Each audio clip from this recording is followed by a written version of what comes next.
రాలేదు. ఏమో వచ్చింది. ఈ అమ్మాయిని ఊరేసుకొచ్చింది. ఈ పిల్ల పేరు ధనలక్ష్మి. ధనలక్ష్మి. ఇంకో పిల్లేమో రాణి.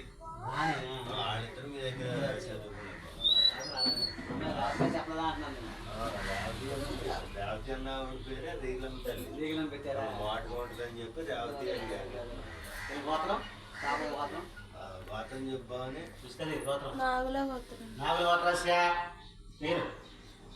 దుర్గారావు नाम देस्य धनलक्ष्मी नाम देस्य त्रिपुरा नाम देस्य कुसुमलता भवानी भवानी नाम देस्य నమస్కారం చేసుకుంటాం. గంధంలో కొత్తగా ఇక్కడ చుట్టుపక్కల రాష్ట్రం వస్తుంది. దానికి వచ్చిన వాళ్ళు కాబట్టి వచ్చినప్పుడు చెప్తాం. పర్వాలేదు. నమస్కారం చేసుకోండి. అస్మాకం అనుకోండి. సహా కుటుంబానాం క్షేమ స్థైర్య ధైర్య వీర్య